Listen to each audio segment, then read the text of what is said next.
دیکھیں جب کوئی گھر میں مہمان آنے لگے تو جیسے اس مہمان کی اہمیت ہوتی ہے ویسا ہی اہتمام کیا جاتا ہے. بالکل صحیح. اگر کوئی ایسی محلے کا عام آدمی آ رہا ہو تو بعض اوقات تو پانی تک نہیں پوچھتے ہیں, بولتے ہیں بس بٹھاؤ اور بھگاؤ. صحیح. اگر کوئی تھوڑا سا زیادہ امپورٹنٹ آ جاتا ہے تو اس کو پانی پیش کر دیتے ہیں, ورنہ پھر چائے, پھر ساتھ بسکٹ, پھر کھانا اور دیگر چیزیں, جیسے جیسے ویلیو بڑھتی ہے.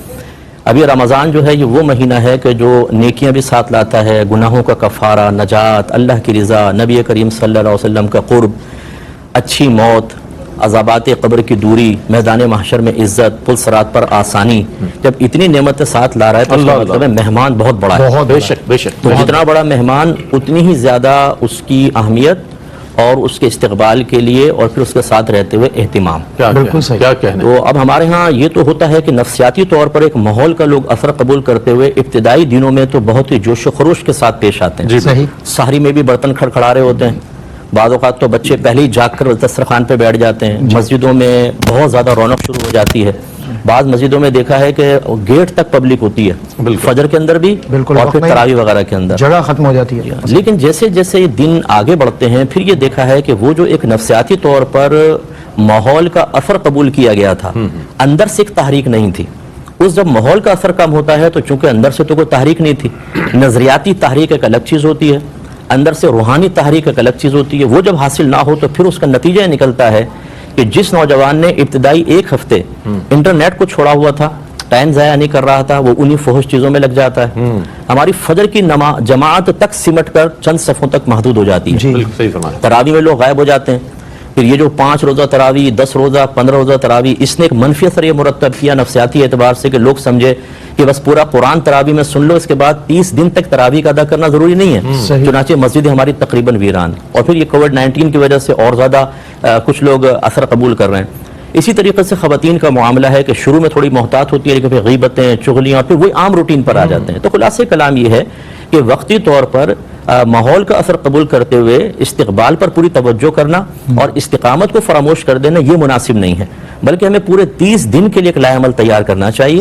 استقبال میں یقینی سی بات ہے نفسیات اثر ہے, جوش زیادہ ہو لیکن وہ جوش ختم نہ ہو, اس میں تھوڑی بہت اتنی کمی آ جائے کہ اس کمی کے باوجود جو شرعی مطالبہ ہے وہ مطالبہ اپنی جگہ قائم رکھتے ہوئے اس کے تقاضے کے مطابق عمل جاری رکھا جائے تو انشاءاللہ پورے مہینے برکات حاصل ہوں. بہت کرے کہ رمضان آ جائے پھر میں گناہ چھوڑوں گا, بیوقوف انسان ہے, کبھی نہیں چھوڑ سکتا. جو نفس ابھی قابو میں نہیں آ رہا رمضان میں کیا آئے گا. اگر ہم یہ سمجھتے ہیں کہ رمضان کے ابتدائی دنوں میں ہمارا کوئی کمال ہے کہ ہم گناہ چھوڑ دیتے ہیں, ہمارا نہیں ہے کمال, وہ ایک ماحول کا اثر ہوتا ہے. ٹی وی پہ پروگرام آنے لگ جاتے ہیں, ہم زیادہ تر دینی چینل دیکھنے لگ جاتے ہیں, مسجدیں آتی ہیں وقتی طور پہ بھری ہوتی ہیں, لیکن نتیجہ دیکھیں ذرا 10 دن بعد بہت سارے تو تراویح اس لیے نہیں پڑھتے جی ہم نے 5 روزہ تراویح پڑھ لی ہے, بس اس میں قرآن سن لیا ہے. ارے بھائی 5 روزہ پڑھ بھی لی ہے تو پورے مہینے کی تراویح کس نے تم پر معاف کی ہے؟ 2 چیزیں سنت موقدہ تھیں, ایک جو جماعت مستحبہ ہوتی ہے جو باقاعدہ امام مقرر ہوتا ہے, اس میں ایک قرآن ختم کرنا, یہ سنت موقدہ ہے. اور دوسرا رمضان کی تمام راتوں میں تراویح پڑھنا. اگر آپ نے 5 روزہ تراویح پڑھ کر قرآن سن بھی لیا تو رمضان کی تمام راتوں میں جو تراویح پڑھنی تھی وہ مطالبہ کہاں پورا ہوا؟ تو ایک تو وہ لوگ غائب ہو جاتے ہیں, دوسرے سست اعظم ہوتے ہیں کہ پہلے تو ایسے جوش میں آئیں گے پہلی صف کے اندر, لوگ بھی حیرانی سے دیکھتے ہیں یہ ہمارے محلے میں رہتا ہے, یہ پہلے کبھی نظر نہیں آیا, تو بولتا ہے میں پچھلی گلی میں ہی رہتا ہوں, لیکن اجنبی اس لیے ہوں کہ مسجد کی جب آواز آتی ہے تو میں اپنے کان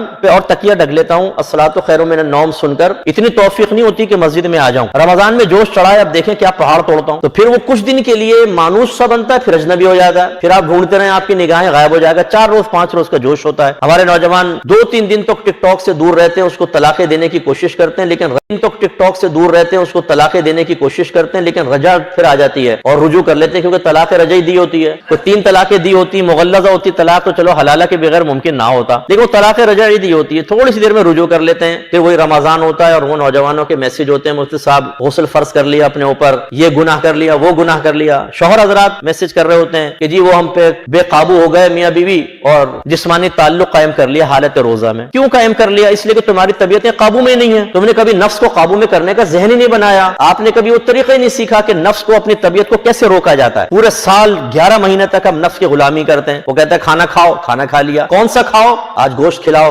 آج پاوے, آج سوپ ہونا چاہیے, آج پھلا ہونا چاہیے, آج گرم چائے, کشمیری چائے جی, گرین ٹی, جو کہہ رہا ہوتا ہے فٹافٹ حکم, سرکار حکم فرمائے آپ اندر سے, اور نہیں تو رتنا نکال کے وہی چھیل کے رتنا کھا لی صاحب, جیم کھا لی, گٹکے, ماوا اور دبا کے صاحب جو نفس کہہ رہا ہے وہ پورے 11 مہینے غلامی کرنے والا 1 مہینے میں حاکم بن جائے گا. جیسے ہماری قوم غلام بنی پڑی ہے,